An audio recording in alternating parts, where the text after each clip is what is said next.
ದೇಶ ವಿದೇಶದ ಪ್ರಖ್ಯಾತರ ಜೀವನದಲ್ಲಿ ನಡೆದ ರೋಚಕ ಘಟನೆಗಳ ಮಾಹಿತಿಯನ್ನು ಶಿವಮೊಗ್ಗ ನ್ಯೂಸ್ ಬ್ಯೂರೋ ನಿಮಗಾಗಿ ಪ್ರಸಾರ ಮಾಡಲಿದೆ. ನಾಡಿನ ಖ್ಯಾತ ಸಾಹಿತಿ, ಲೇಖಕ, ಅಂಕಣಕಾರ ಶ್ರೀ ಎಂ.ಎನ್. ಸುಂದರಾಜ್ ಬರೆದಿರುವ ಹಿರಿಯರ ಹಾದಿ ಪುಸ್ತಕದ ಖ್ಯಾತ ನಾಮರ ಜೀವನದ ನೈಜ ಪ್ರಸಂಗಗಳು. ಹಿರಿಯರ ಹಾದಿ, ಅವರ ಬದುಕಿನ ಒಂದು ಕತೆ ಸದಾ ಇರಲಿ ನಿಮ್ಮ ಜೊತೆ. ಪ್ರತಿದಿನ ಸಂಜೆ 7ಕ್ಕೆ ನಿಮ್ಮ ಶಿವಮೊಗ್ಗ ನ್ಯೂಸ್ ಬ್ಯೂರೋದಲ್ಲಿ. ನಮಸ್ಕಾರ. Professor M.N.. ಸುಂದರಾಜ್ ಅವರ ಹಿರಿಯರ ಹಾದಿ ಪುಸ್ತಕದ ಸಂಚಿಕೆಯ ಈ ಮಾಲಿಕೆಗೆ ತಮ್ಮೆಲ್ಲರಿಗೂ ಸ್ವಾಗತ. ಜಗಜ್ಯೋತಿ ಬಸವೇಶ್ವರರ ಜೀವನದಲ್ಲಿ ನಡೆದಂತ ಒಂದು ಅಪರೂಪದ ಘಟನೆಯ ನಿಮ್ಮ ಮುಂದೆ ನಾನು ತೆರೆದಿಡ್ತಾ ಇದ್ದೀನಿ.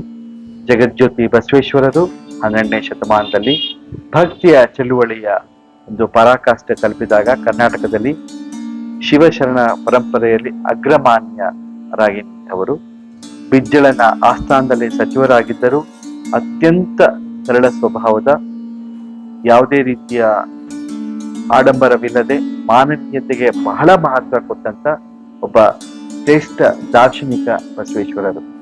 ಬಸವೇಶ್ವರರ ವಚನಗಳು ಇವತ್ತಿಗೂ ನಮ್ಮನ್ನ ಬಹಳ ಬಾರಿ ಕಾಪಾಡುವಂತ ಅಮೃತ ಬಿಂದುಗಳು. ಇಂತಹ ಬಸವೇಶ್ವರರ ಜೀವನದಲ್ಲಿ ಒಂದು ಸಾರಿ ಅವರ ಮನೆಗೆ ರಾತ್ರಿ ಒಬ್ಬ ಕಳ್ಳ ನುಗ್ಗಿ ಬರ್ತಾನೆ. ಕಳ್ಳ ನುಗ್ಗಿ ಬಂದಾಗ ಅವನು ಸಹಜವಾಗಿ ಕಳ್ಳನಿಗೆ ಮನೆಯ ಮಾಲೀಕರು ಎಚ್ಚರವಾಗದಂತೆ ಆದಷ್ಟು ಸಾಮಾನುಗಳನ್ನ ಕದ್ದು ಒಯ್ಯುವ ಒಂದು ಧಾವಂತದಲ್ಲಿ ಇರ್ತಾನೆ. ಆಗ ಬಸವೇಶ್ವರರು ಎದ್ದು ಬಂದು ಆ ಕಳ್ಳನಿಗೆ ನಿಧಾನವಾಗಿ ಒಯ್ಯಿ, ಧಾವಂತ ಪಡಬೇಡ, ಗಾಬರಿ ಆಗ್ಬೇಡ, ಯಾಕೆಂದ್ರೆ ಇವೆಲ್ಲ ನನಗೆ ಭಾರವಾದಂತ ವಸ್ತುಗಳು, ಇದನ್ನೆಲ್ಲ ನೀನ್ ಖಾಲಿ ಮಾಡಕ್ ಬಂತೀಯ, ನೀನು ಶಿವನ ಸ್ವರೂಪವೇ ಇರ್ಬೇಕು ಅಂತ ಹೇಳಿ ಆ ಕಳ್ಳನಿಗೆ ಹೇಳ್ತಾರೆ. ಆ ಕಳ್ಳನಿಗೆ ಹೇಗಾಗಿರ್ಬೇಡ, ಆ ಮೂಮೆಂಟ್ ಅಲ್ಲಿ ಅವನು ಬಸವೇಶ್ವರರ ಕಾಲಿಗೆ ಬಿದ್ದು ಬಸವೇಶ್ವರ ಅನುಯಾಯಿ ಆಗ್ತಾನೆ. ಇನ್ನೊಂದ್ ಬಾರಿ ಕಳ್ಳಗಳು ಬಂದು ಮನೆಯಲ್ಲಿ ಕಟ್ಟಿದಂತ ಗೋವುಗಳನ್ನ ಬಿಚ್ಕೊಂಡು ಹಸುಗಳನ್ನ ತಗೊಂಡು ಹೋಗ್ತಾ ಇರ್ಬೇಕಾದ್ರೆ ಅವರು ಹಾಲು ಕೊಡುವ ಗೋವುಗಳನ್ನ ಮಾತ್ರ ತಗೊಂಡು ಹೋಗ್ತಾ ಇರ್ತಾರೆ. ಆದ್ರೆ ಆ ಗೋವುಗಳ ಕರುಗಳು ಅಲ್ಲೇ ಇರೋದು.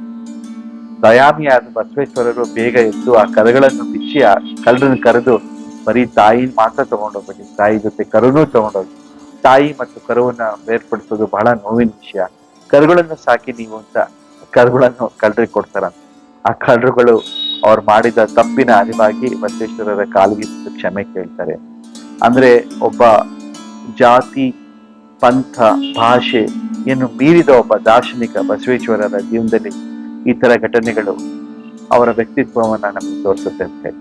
ನಮಸ್ಕಾರ.